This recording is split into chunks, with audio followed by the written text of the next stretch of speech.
Ladies and gentlemen, I'm just watching the Raw after Evolution now, and first thing that happens is Naomi comes out to the ring with her newly won world title, and as the crowd are screaming for her, she says, "No, no, I'm not having none of it. You didn't feel the glow, but you're feeling me now." She takes digs at Io and Rhea. She takes digs at Bianca and Jade.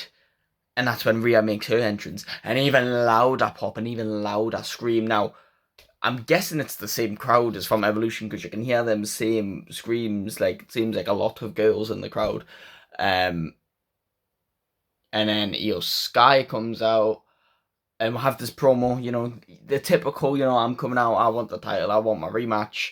There was a bit of a funny moment where Io spoke and Naomi's like, "I don't even know what you just said," and the crowd loved that. The crowd ate that up.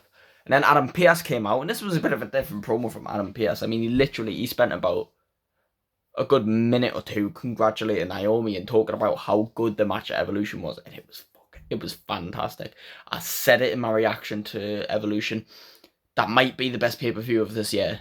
Genuinely. Like, obviously WrestleMania and Royal Rumble are always going to beat it, but in terms of a B pay-per-view, the best B pay-per-view, and for a B pay-per-view, it's up there with the A pay-per-views now. Like, that was ridiculous.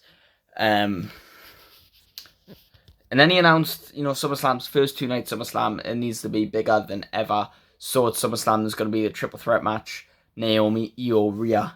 And I absolutely love that. The sad part about this is Naomi's going to win. Not because I dislike Naomi, but I feel like Rhea or Io would deserve to win that, considering they made the magic. That was the match yesterday. Obviously, Naomi's good in the ring in her own right, but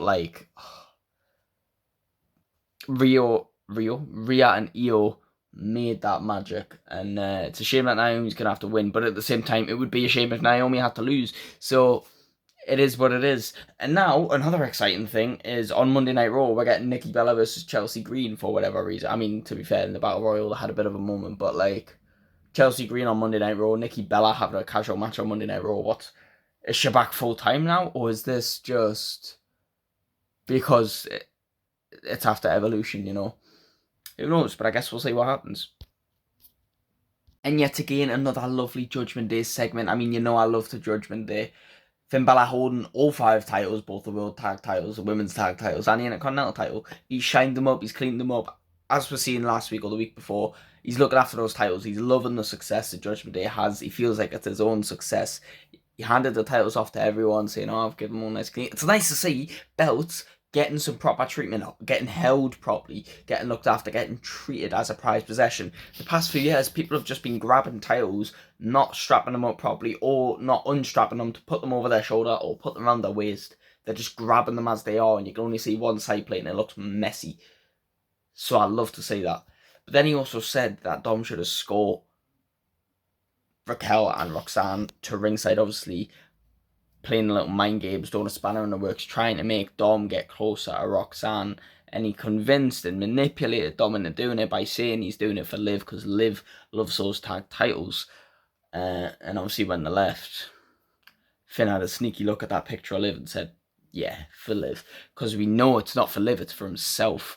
Finn felt like Liv was taking over the Judgment Day, so Finn has took advantage of Liv's injury to gain control of it for himself. This is fantastic storytelling. People who think the Judgment Day shouldn't run anymore are wrong. This faction is just like the Bloodline. It keeps getting fresh. I love it. It was stale for a bit, but it's gotten fresh again. And I love it. So the Judgment Day obviously used Dom to help cheat and win the match. Distracting the referee, Raquel and Roxanne, rolling up the Kabuki Warriors. Not sure why this match is happening. Not mad though, because guess what? WWE have a women's tag team division. It seems like in a weekend they've made one of the best PLEs, one of the best cash-ins, one of the best. They've elevated the women's division, they've elevated the women's tag division in just a weekend, and it's amazing. Thank you WWE for giving us what we wanted. However, to contrast and contradict, there was a video played of something that happened over the weekend. The Miz was at some golf thing, and George Kittle was there, and he kicked him in the face and whatever. George Kittle, I think that's his name, has regularly appeared on WWE in crowds, just initially supporting Mojo Rawley back in 2017, but then he supported Bayley and whatever, and he's He's actually attacked The Miz before. I hope this isn't a match they make at SummerSlam, because then we'll have a Logan Paul, we'll have a Jelly Roll, we'll have a Pat McAfee, we'll have a George Kittle. It'll get out of hand. It'll get out of control. It'll just be purely fake and stupid and oversaturated, and I would hate that to happen. So I hope that was just a funny moment, just for the virals, for the socials, cool. But now we have Bayley Lyra, and the pair of them just established backstage. Whoever loses is to the back of the line.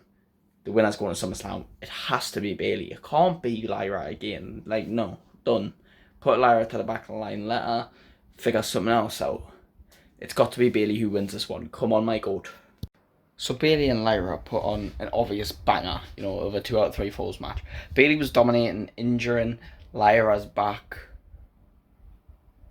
and it was a great match until Lyra won. Lyra won the match. Now, I'm not mad. Lyra and Becky can put on a banger. Bayley and Becky can put on a banger, and Bayley and Lyra have shown time and time again they can put on a banger. The issue is, it just felt wrong. Like, I felt like when we're getting Bayley Becky at SummerSlam, I felt like that was the right thing to do. We've had Lyra Becky one-on-one twice. We've had the triple threat match. We've had Bayley Lyra one-on-one like 3 times. I thought it was time to have Bayley Becky one-on-one.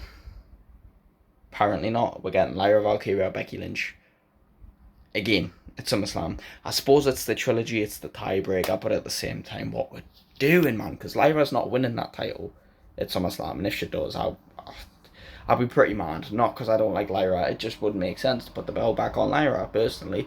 At least at SummerSlam, there was, if it was Bayley Becky, it would be 50-50, because I would make an argument that Bayley would win, but I'd also make an argument that Becky would win.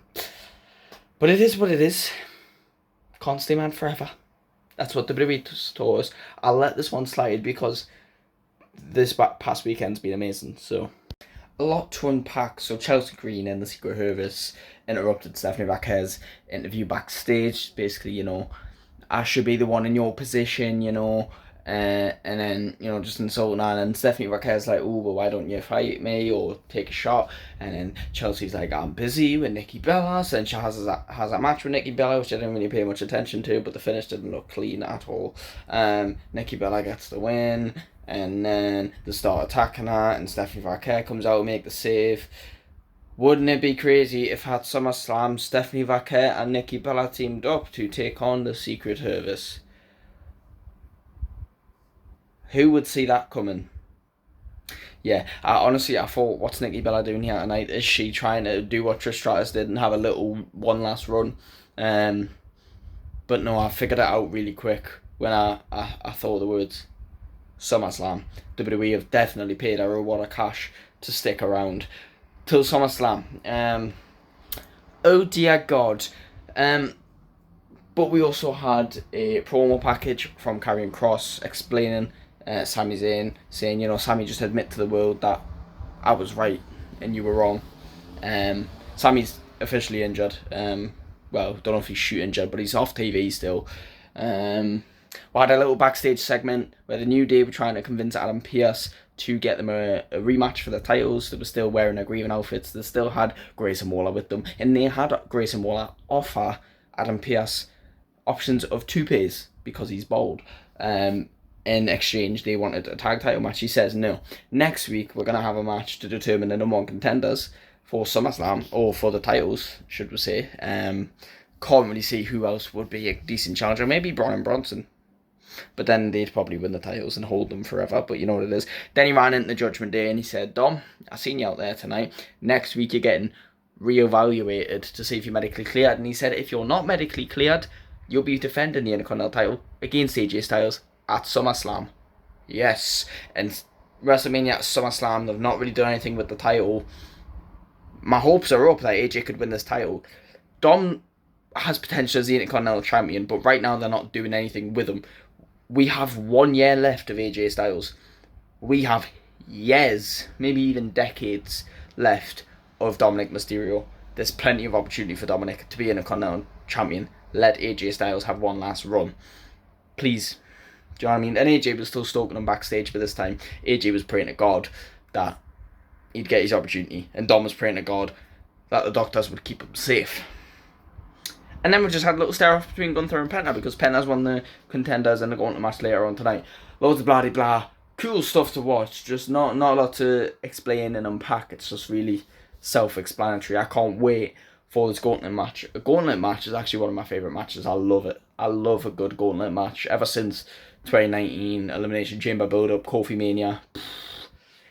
Goated. But the last time they did them was on the build-up to Elimination Chamber. Or was it? No, it was build-up to WrestleMania, sorry. Bayley and Lyra were the first team out that outlasted all the other teams, and then the next night or the next week they did the same with Hank and Tank. It's very stupid. I hope they don't do that tonight. My predictions is either CM Punk or I can't remember who else was in it, but I thought Penta wouldn't win. That wouldn't make it. Oh, LA Knight, CM Punk or LA Knight. Jey Uso not again. Penta wouldn't make sense. Braun Breaker wouldn't make sense. It's got to be LA Knight or CM Punk. CM Punk's big enough name for SummerSlam, and LA Knight just beats Seth Rollins. So I'm hoping it's one of them too. I couldn't care which one of them it is either. And just announced we're getting another Rusev Sheamus match, because Sheamus spoke to Adam Pearce and got another match with Rusev, and he said, Rusev, it's almost as if you don't remember my catchphrase. That was just the appetizer. We've got the main course to go. My catchphrase is banger after banger after banger after banger. We're going again. Guess what that means? He said 5 bangers. Best of 5 series. Come on. Yeah. Didn't even take long for me to figure that out, by the way. I just thought that on the spot. Best of 7 series is better for people like Carmelo Hayes and Andrade, because they're pretty fast paced. These men are heavy hitting. This is heavy duty. Best of 5, because anymore the concussions are going to get too serious. You know what I mean? But I'm excited for it, because Sheamus has got a good gimmick, and WWE still managed to keep him relevant, and I love it. And well, ladies and gentlemen, that's going to conclude Monday Night Raw. And you're going to tell me that in this gauntlet match, Braun Breaker is going to start the match, beat Penta, beat LA Knight, beat Jey Uso, and be in the final with CM Punk. Now, obviously, there was some cheating and some shenanigans. Bronson Reed got involved. And they seemed to mention, or only mention, when Bronson Reed struck Jey so that there was no disqualifications. They never said that previously, and that's never been a thing in gauntlet matches. That's where people have been disqualified in gauntlet matches before. And I did say I'm a big fan of gauntlet matches, but what I'm not a big fan of is rinse and repeat the same obvious formula to the match, where someone starts off hit 1 and then they miraculously make their way to the final match, beating big stars all at the same time. He's beat 3 major stars in WWE who are bigger than him all at once, by himself, basically. Crazy. CM Punk got the win. That was the good part. Punk, Gunther, SummerSlam.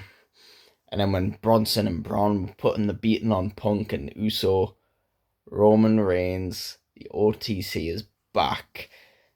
And it's good to see the crowd loved it. And Roman Reigns is number 1 in the company, like popularity-wise. And to think back in 2015, 16, 17, 18, it just wasn't true. And WWE tried so hard. And now look at it. Now look at them. And I'm thinking for SummerSlam, maybe we're probably going to get Roman and Jey Uso versus Braun and Bronson, or maybe just Roman versus Braun. But I probably think the Roman and Uso, because they've got nothing to do with Jey currently. So, yeah, I'd imagine that's probably what's going to happen at SummerSlam. And I don't mind it, because Roman Reigns looked in impeccable shape as well, by the way. He's obviously spent the last few months while he's been away training. Because I think he's not got long left, I think 2 years. And that's with like limited appearances, you know, because it's Roman Reigns. So probably only a few matches left in his career. So he probably wants to go out on a bang. I mean, he literally lifted Bronson Reed like it was nothing, and the way he dropped Braun to the floor and started throwing those punches. Yeah, he's different now. He's different. It did kind of ruin the surprise, because I saw it's what I hate. I went on YouTube just not even thinking about the fact that Raw happened last night. I avoided Instagram all day, but then I went on YouTube and just saw a thumbnail of a video and saw Roman Reigns with Bronson Reed on his shoulders. Quickly looked away, but I was like, fuck. That's ruined the Roman Reigns surprise. I'm still happy it happened though, but it's kind of ruined it. But thank you all so much for watching. Please like and subscribe, and I will see you in the next one. Goodbye.